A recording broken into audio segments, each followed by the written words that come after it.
ተዘካሬ ዘጻድቃን ወዘኃጥኣን መዝሙር ዘዳዊት ሃሌሉያ።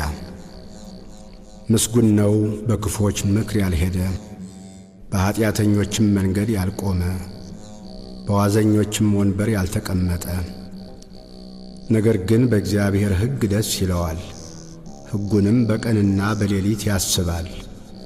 እርሱም በውሃ ፈሳሾች ዳር እንደተተከለች፣ ፍሬዋን በየጊዜዋ እንደምትሰጥ፣ ቅጠሏም እንደማይረግፍ ዛፍ ይሆናል። የሚሠራውም ሁሉ ይከናወንለታል።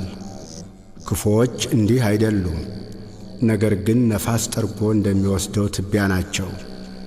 ስለዚህ ክፉዎች በፍርድ ኃጢአተኞችም በጻድቃን ማኅበር አይቆሙም። እግዚአብሔር የጻድቃንን መንገድ ያውቃልና የክፉዎች መንገድ ግን ትጠፋለች።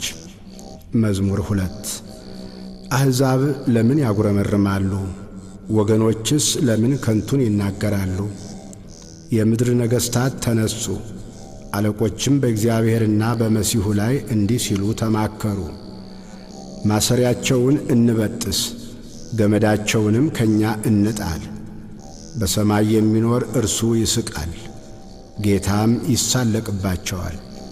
በዚያን ጊዜ በቁጣው ይናገራቸዋል፣ በመዓቱም ያውካቸዋል። እኔ ግን ንጉሴን ሾምሁ፣ በተቀደሰው ተራራዬ በጽዮን ላይ ትእዛዙን እናገራለሁ።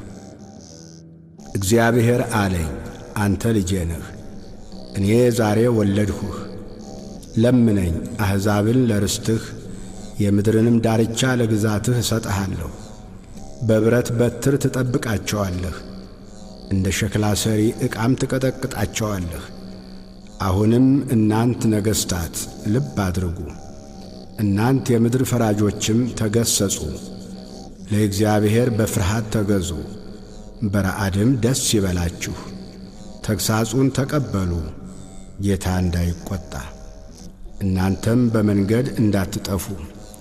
ቁጣው ፈጥና ትነዳለችና፣ በርሱ የታመኑ ሁሉ የተመሰገኑ ናቸው።